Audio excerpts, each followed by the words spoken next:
Добро ви утро, професор Лазар Јовевски. Ве благодариме што ете и на овој начин ја продолжуваме соработката со утринската програма. Добро утро, секој утро. Добро утро, Ана. Благодарам за поканата. Еве на овој малце поинаков, невообичаен начин да гостувам повторно во вашата програма. Сето тоа е затоа што се соочуваме со одреден предизвик, а тоа е коронавирус и мора да зрееме во рамките на одговорноста и во рамките на тоа што значи колективна свест за заштита и превенција од овој вирус. Да, поставувајќи ја темата за денеска, многу реакции имав и на пријателите и на секако нешто се интересираат постојано кои се темени се во утринската програма Добро утро секој утро, но и од гледачите и граѓаните на Република Македонија. Дали работодавците ги почитуваат мерките кои сами ги поставија за заштита на вработените од коронавирусот, а првото прашање ми е како да постапиме ако не ги почитуваат?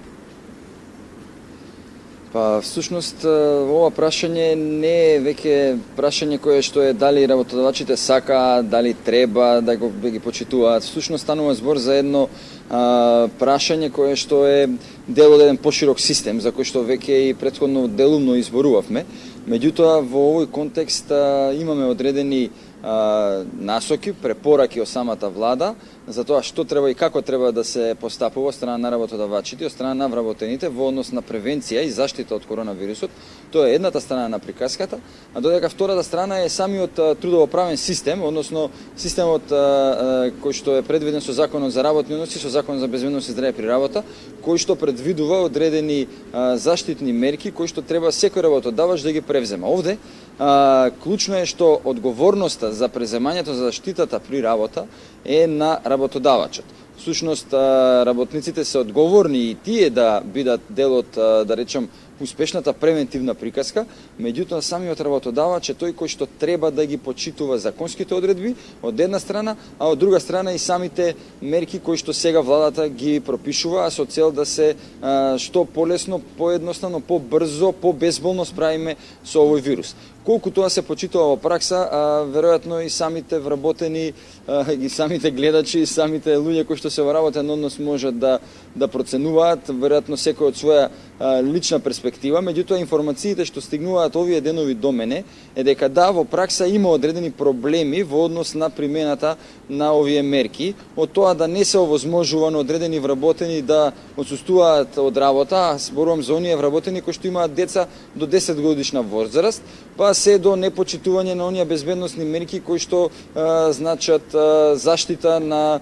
здравјето од аспект на превенција, маски, ракавици, дистанца и така натаму и така натаму. Лично движејки се по потреба кога морам да одам до одредени супермаркети, аптека или слично овие неколку дена забележувам и кај самите вработени одредена недисциплина и тоа би сакал особено во оваа прилика да го потенцирам, бидејќи се чини дека свесноста која што ја градиме е свесност која што треба да биде од аспект и на работодавачи и на вработени. Работодавачот може да наложи, например, еве во големите ланци на супермаркети, да вработените ги почитуваат мерките на носење на ракавици, носење на заштитна маска и слично.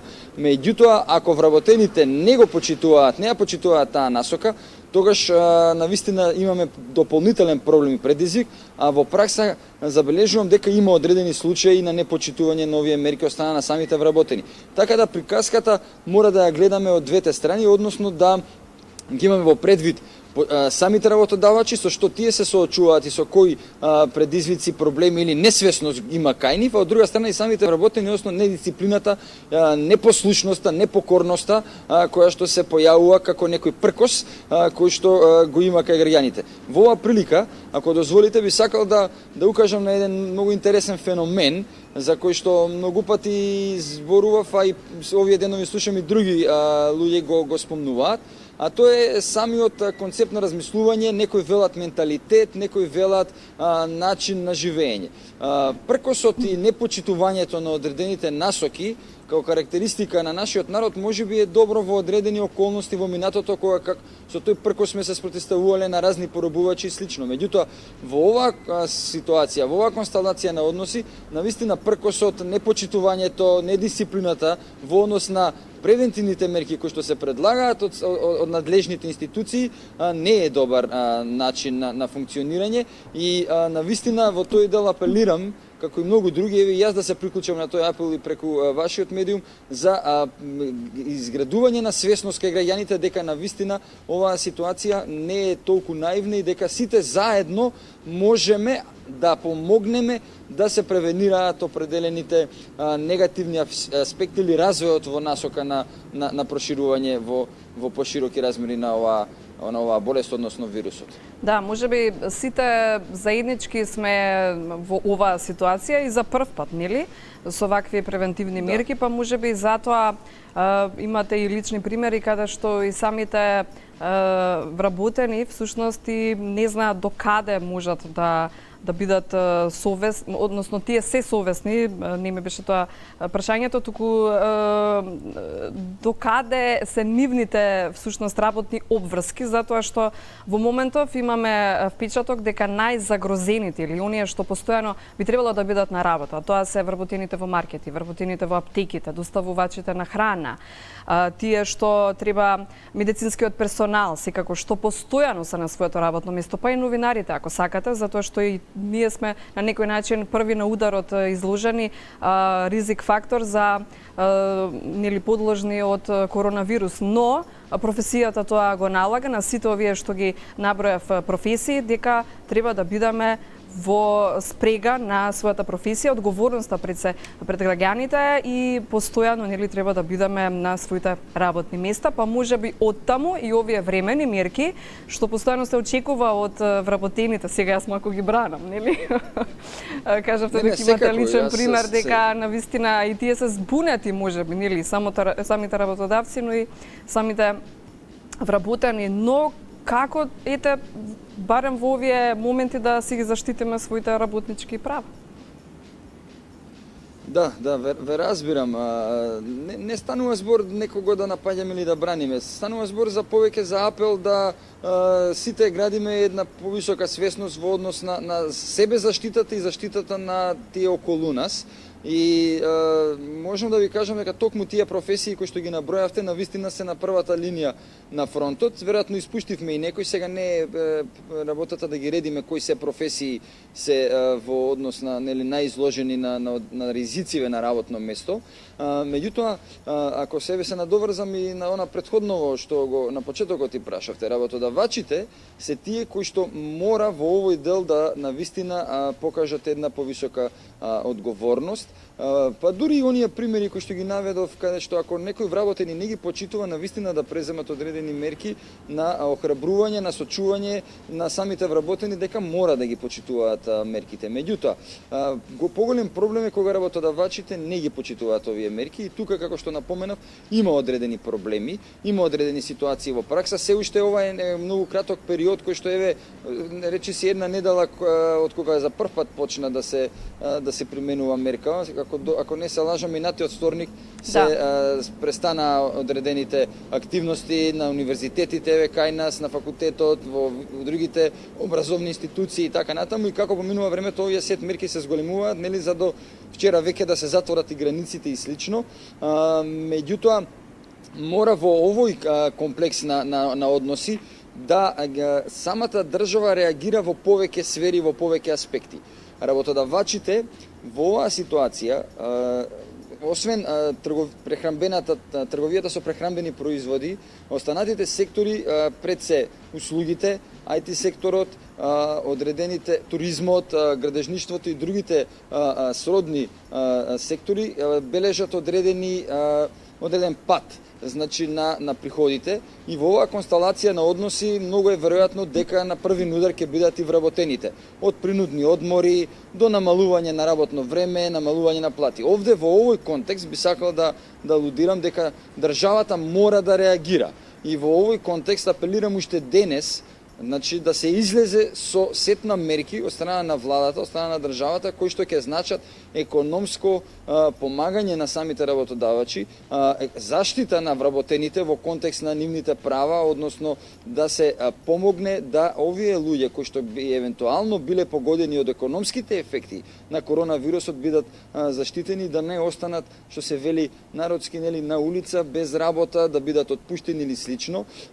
Сет на мерки кои што би значиле одредени финансиски, фискални олеснувања, кои што одредени земји во регионот веќе ги превземаат за да се помогне на бизнис секторот, а се со цел, ова го зборам бидејќи приказната, повторувам, има две страни. Од една страна е, зборувам сега низ трудово правен аспект, од една страна е за работодавачите и нивната поддршка да се соочат со економските и финансиските проблеми со кои што ќе ги има како ефект од овој коронавирус, од друга страна е заштитата на работниците, заштитата на вработените, кои што им ќе сет на мерки кои што ќе овозможат нивно стабилизирање во однос на пазарот на трудот и не зголемување на невработеноста, намалување на правата и слично.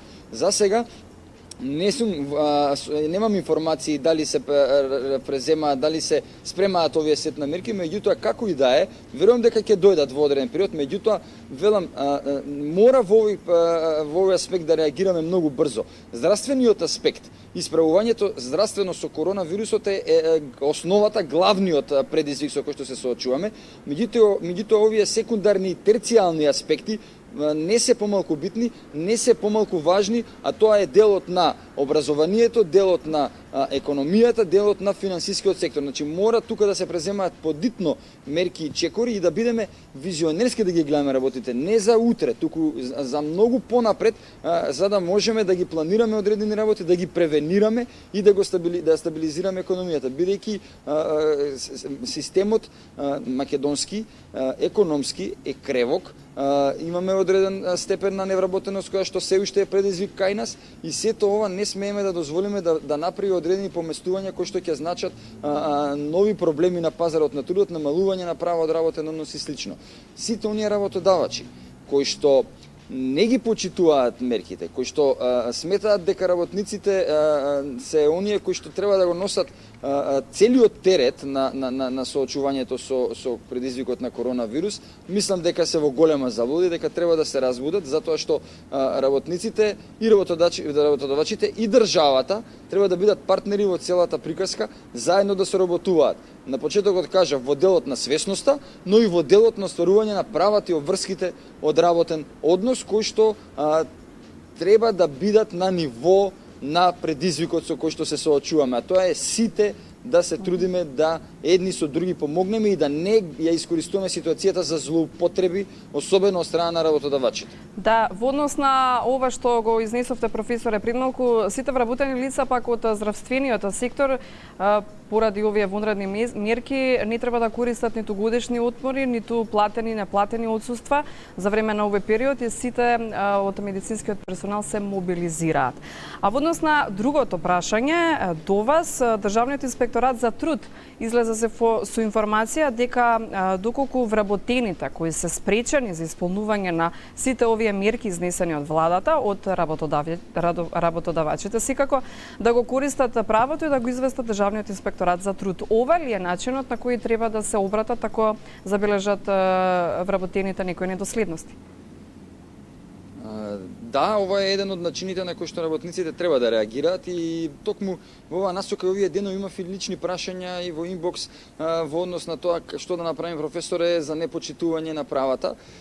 Да, треба да се извести трудовиот инспекторат, доколку работодавачот има и синдикат, веднаш да се алармира и во рамките на синдикатот за да се преземат одредени мерки чекори, да се извести и евентуално Министерството за здравство, ако има одредени прочекорувања кои што значат непочитување на директно на оние мерки за кои што ги државата, односно институциите кои што ги насочуваат, може да се всушност пријави и во полиција, за да во однос на оние превенции, ако некој дојде на работно место од регионите со висок ризик, значи може и во тој дел да се интервенира, така што дефинитивно во оваа приказка институциите ќе можат да одговорат на предизвикот во зависност од тоа колкава е свеста кај работодавачите и кај работниците. Нити трудовиот инспекторат е семоќен, нити со ресурси, со капацитети и со луѓе, пред се човечки ресурси, може да одговори на предизвикот, тако кај работодавачите и кај работниците нема свесност за почитување на одредбите. Тоа е институција, орган кој што во случај на големо злоупотребување на права, веројатно ќе има предизвик пред него за да може да одговори на сите прекршувања доколку се јавуваат. Слушаме по медиумите, меѓу другите и на вашиот медиум, каде што пренесувате информации секојдневно за непочитување, за прекршување на правата и обврските од работа. Но за луѓе кои што доаѓаат на работа, не се пријавиле дека доаѓаат од ризични места, за работодавачи кои што посебно ги тераат работниците да работат прекувремено, сите овие работи. Работата прекувремено, работата без заштита, всушност паѓа на товарот на работодавачот. Доколку работодавачите ги прекршуваат овие обврски од Законот за работни односи, од Законот за безбедност и здраве при работа, казната, одговорноста ќе биде кај нив. Тоа треба да биде јасно, затоа што тоа е и законска одредба. Меѓутоа, има еден друг проблем кој што исто сакам, ако дозволите, да го спомнам, во однос на она насока од страна на државата и Министерството за здравство, каде што во јавниот сектор се ослободија родителите до 10 годишна возраст, само стопанството се препорачува да се ослободат. Тука се настана проблемот. Одредени работодавачи препораката ја сватија токму како препорака и голем број на вработени не ги ослободија од работно место. Секако има и позитивни примери, меѓутоа од информациите за овие неколку дена што барем до мене се обратија одредени вработени е дека прашуваат професоре што се случува на работодавачите, дали се должни да не ослободат од работа. Поднесов барање, вели не може да ве ослободиме од работа. Вистина дека ова е препорака од страна на владата сега за сега, меѓутоа затоа јас апелирам дека работодавачите во ваквите ситуации, во ваквите контексти мора да покажат една друга зрелост, еден поинаков концепт на делување. Исто така, сега пак во одредени институции, одредени компании, каде што се почитуваат овие насоки од страна на државните органи, каде што се ослободуваат работените од работа и бремени и така натаму, и луѓе, родители кои што имаат деца до 10 годишна возраст, пак другите работници се создава одреден впечаток, сега велат теретот ќе падне дупло, тродупло на наш терет, на нив, така да сега во овој контекст на околности, мислам дека и самите колеги и работници кои што остануваат на работа, за разлика од оние кои што им е дозволено да заменат заради околностите кои што се посочени, треба да бидат во овој дел малце пофлексибилни, а работодавачите тоа да го наградат со почитување на одредбите од Закон за работни односи. Ако работат некој прекувремено, тоа да се плати, да не се дојдува воопшто во прашање. А во однос на здравствените работници, да, они сега се на првата линија на фронтот, они се најзагрозените, би рекол, во здравствениот систем, и на вистина тука треба сега сите да помогнеме да они ги прво остваруваат своите права од работен однос, а второ да се чувствуваат дека општеството, дека сите ние граѓаните го забележуваме нивниот труд и дека го почитуваме нивниот труд, дека го цениме, дека имаме благодарност кон сето тоа што го прават. Тоа е еден однос каде што не можеме само да збориме за сет на правни мерки. Сепак сме сите ние само луѓе и во контекст на трудовите односи, кога имаме право, мораме да го гледаме и аспектот и на социологија на труд и на психологија на трудот. Бидејќи самата правна норма на крајот на денот зависи од самиот граѓанин, човек вработен, работодавач, дали ќе ја почитува или не. Може да имаме најдобри мерки, најдобри одредби, меѓутоа ако не се почитуваат во праксат од луѓе тогаш имаме повторно совестноста проблем. остава свеста секако на работодавците и Да. на вработените, секако сите заеднички да си помогнеме. И уште едно и сакам кус одговор со оглед на времето кое го имаме, Инстант, професоре. поведете, Да, текстилните работници, односно текстилните компании работат се уште како во редовна состојба, па и градежните работници. Како тие да си ги заштитат своите работнички права? Да, овие денови се зборува повеќе нели и за самите текстилни работници. Навистина гледам дека во тој дел некако се постапува ношалантно, така како смеам да се изразам.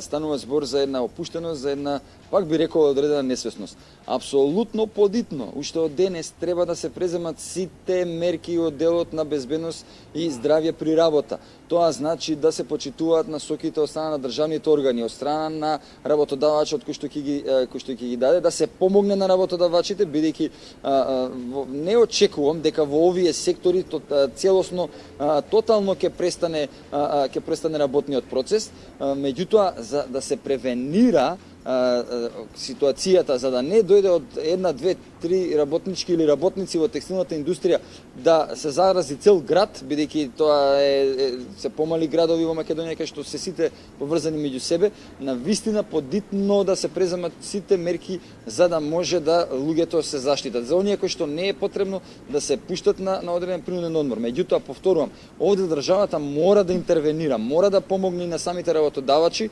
што побезболно да се носат со овој предизвик. Ако делот вработените во текстилната индустрија треба да седат дома, да државата субвенционира во тој дел одредениот надоместок кој што ќе го зимаат заради така наречениот принуден одмор, доколку нели тој институт се употреби или се активира. Ако некој се отпушта, значи тоа ако привремено се отпушта од работа или има работни односи, еве не ви спомнав еден пример каде што бремена работничка се пријавува да не доаѓа на работа бидејќи коронавирус нели има мерка да се ослободени од работа, работодавачот вели бидејќи си на определено време и работниот однос ти завршува до крај на март, нема потреба потоа и ни да доаѓаш на работа, не ти го продолжуваме од 1 април, што е еден вид на индиректна дискриминација. Значи факт е дека работниот однос на пример престанува на 30-31 март. Меѓутоа, зошто да не би се продолжил договорот за работување, само затоа што таа сака да го искористи правото, односно насоката од страна на државните институции да не доаѓа на работа бидејќи е бремена работничка. Значи такви работи ние не смееме да си ги дозволиме. Се прашувам кога ќе созрееме веќе во тој дел. Значи работодавачите во овој контекст не можат да гледаат само низ призмата на профитот. Мора да се гледа и низ призмата на меѓусебните човечки односи и на градење на друг дух. Така да текстилните работнички, со ова завршувам, навистина во овој контекст апелирам и до нив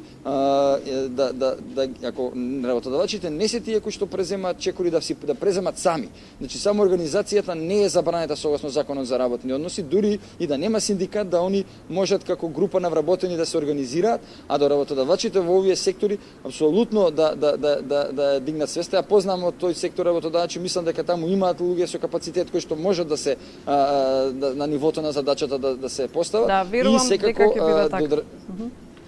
И до државата мора тука да помогне со економски и финансиски мерки, субвенции. Мора. Ви благодариме, професоре Лазар Јувевски, за сите ваши корисни совети кои имавте да ги споделите со нас и со гледачите на ТВ Алфа и утринската Добро утро секоја утро. Верувам, одгатнавме многу нешта и советите ќе допрат до секого од нив. Секако уште еднаш благодарност и секако ќе продолжуваат и понатаму разговорите со професор Лазар Јувевски. Ви благодарам уште еднаш.